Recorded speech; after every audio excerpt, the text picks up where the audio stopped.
संभाजी महाराज के अपने साले ने उन्हें धोखा दे दिया। देखिए, दरबार में तो वैसे बहुत सारे लोग थे, लेकिन सभी वफादार नहीं थे। संभाजी महाराज के अपने साले गोपीनाथ ने उनको धोखा दिया। गोपीनाथ अपने मन में ईर्ष्या और जलन पाल के रखा था। उसके अंदर एक लालच थी जिससे वो उबर नहीं पाया। उस लालच के चक्कर में उसने इतना बड़ा धोखा दिया कि मराठा साम्राज्य के विरुद्ध ही चला गया। उसने सोचा कि यदि मैं मुगलों से मिल जाऊंगा तो मुझे मुगल जब इस साम्राज्य को जीत जाएंगे तो मुझे यहाँ का राजा बना देंगे। और इस लालच के चलते हुए जाकर के मुगलों के गुप्तचरों से मिल जाता है और गुप्तचरों से मिलने के बाद सारी जानकारी गुप्तचरों से साझा कर देता है। एक लालच आपका क्या हाल कर सकती है, कहानी में आपको आगे पता चलेगा।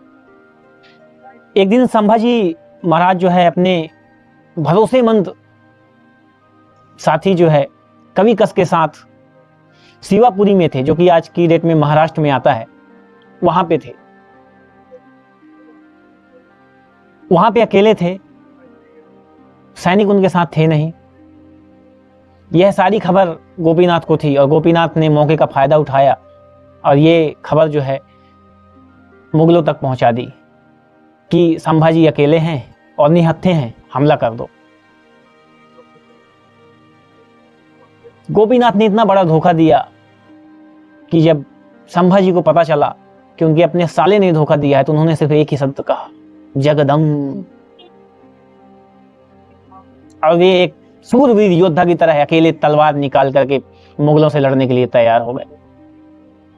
लेकिन मुगलों की इतनी लंबी सेना और अकेले संभाजी महाराज करते भी क्या।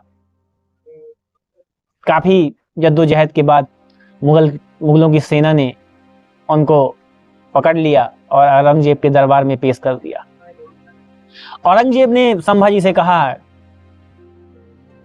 कि तुम इस्लाम कबूल कर लो। संभाजी महाराज हंसे और बोले,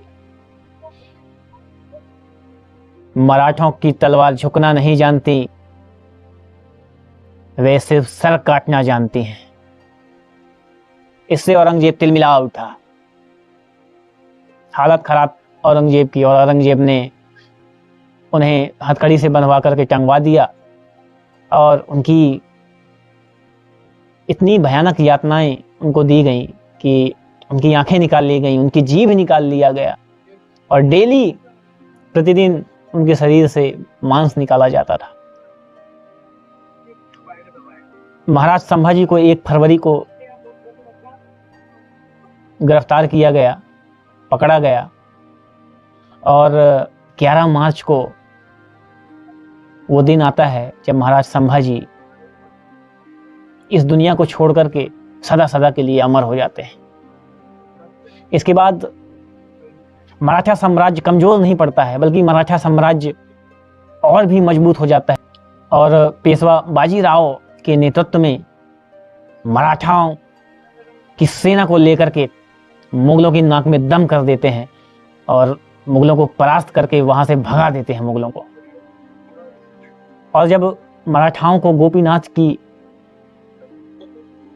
इस हरकत के बारे में पता चलता है तो वो इसे ढूंढ करके उसे मौत के घाट उतार देते हैं। अच्छा, आपके दिमाग में आ रहा होगा कि मुगलों ने क्या गोपीनाथ को कुछ पुरस्कृत किया था क्या, कुछ दिया था क्या? तो कहते हैं ना कि घर का कुत्ता ना घर का ना घाट का। वही वाली हालत हो गई थी गोपीनाथ की कि गोपीनाथ को ना केवल उन्होंने यूज किया और उसे कुछ दिया नहीं। गोपीनाथ से पूरी जानकारी निकलवा ली, बाद में गोपीनाथ को लात मार के बाहर निकाल दिया। गोपीनाथ को कुछ हाथ भी नहीं लगा। आज भी जब भी सूरवीर योद्धाओं में किसी को याद किया जाता है मराठा साम्राज्य में, संभाजी जो है उनका नाम बड़े ही अदब से लिया जाता है, बड़े ही सम्मान से लिया जाता है और वो सदा सदा के लिए हमारे दिल में अमर हो चुके हैं। उम्मीद करता हूँ संभाजी महाराज की कहानी आपको पसंद आई होगी। मिलता हूँ एक नए वीडियो में एक नए टॉपिक के साथ। तब तक के लिए आप सभी का बहुत बहुत धन्यवाद।